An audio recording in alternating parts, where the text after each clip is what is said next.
Agora a gente vai falar um pouquinho de física. A gente já falou isso em aula, mas eu vou reforçar.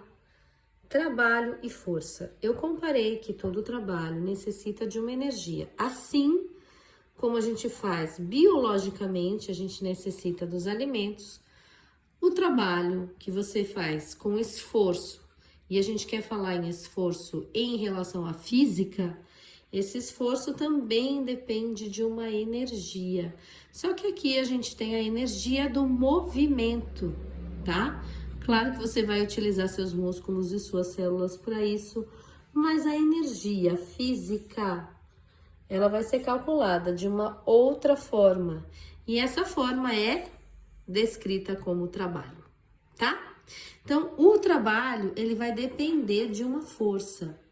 É a mesma coisa quando você brinca com seu amigo, que tem você tá vendo quem que é mais forte e tem um cabo de guerra lá, cada um numa ponta, para ver quem que consegue vencer o oponente. Então, quem é mais forte vence por causa da quantidade de energia que você consegue deslocar. Então, a força que você trabalha durante um deslocamento, ela pode ser constante ou ela pode ser variável. Lá na sala, a gente fez uma brincadeira. Eu empurrei uma cadeira sem ninguém e eu fui do começo ao fim sem parar. Então, este trabalho foi constante, tá? A força foi constante porque eu não parei. Agora, em força variável, eu parei porque eu coloquei, entre aspas, peso ali, massa. Então, é aquele trabalho onde você pode aumentar a sua força ou diminuir, e isso vai fazer com que não seja um percurso só. Você vai parar, você vai recomeçar. Então, ele é conhecido como variável, tá?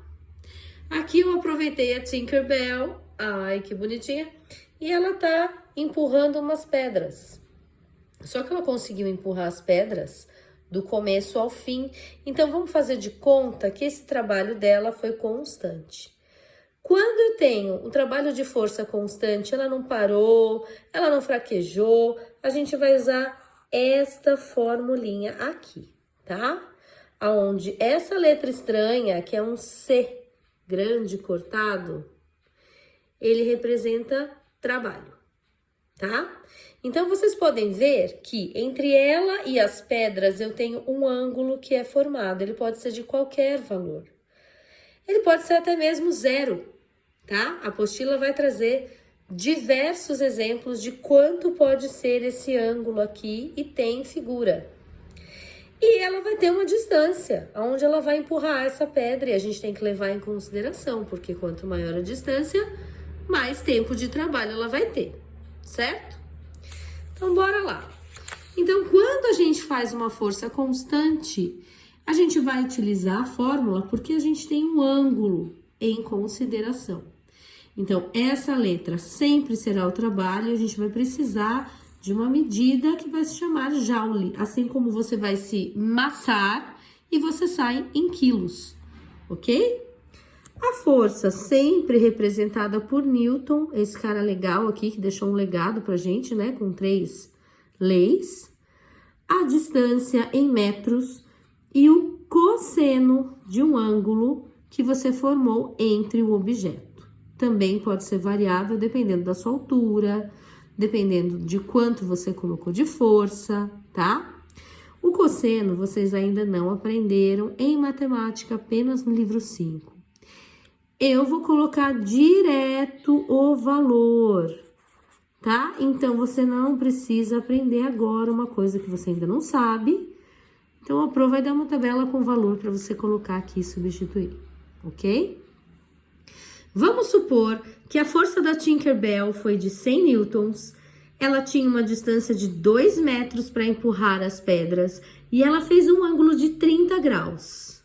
Tá? Entre a pedra e ela existia um ângulo de 30 graus. O cosseno, como eu falei para vocês, eu vou dar o número prontinho, 0,85. Vamos substituir na fórmula. Qual foi o trabalho da Tinkerbell? Então, o trabalho foi a força, 100 newtons, coloquei aqui, a distância, 2 metros, substituir aqui, e o cosseno do ângulo, cosseno de 30, 0,85. Fazendo todas essas multiplicações, eu tenho um trabalho de 170 joules, ok? Agora, vamos supor que a Tinkerbell não fez uma força constante, ela deu uma variada ali, falou, vixe, hoje não tô muito bem, foi parando, então eu não posso levar em consideração este ângulo, porque cada hora foi um, né? Uma hora ela tentou empurrar com as costas, outra hora ela tentou empurrar com a frente, com a mão. Então, a gente vai calcular a força de um trabalho variável através da área formada entre a força dela foi 100 newtons, a distância dela, que a gente respeitou ali, que eu falei no comecinho do exercício, foi 2 metros. Coloquei aqui também no gráfico. E aí, a gente forma um triângulo, onde eu tenho um ângulo de 90 graus, ok? Como que eu calculo? Através da área. A base, que corresponde à sua distância, vezes a altura, que corresponde à força, ok?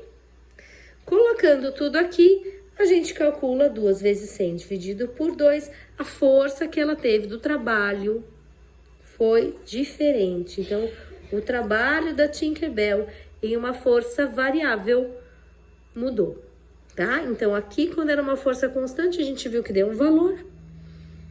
E aqui a gente viu que deu outro valor. Não vou pedir para calcular, tá? Mas é importante que vocês saibam o que é cada coisa nesta fórmula e o porquê que a gente calcula o trabalho, ok? Beijos! Estudem!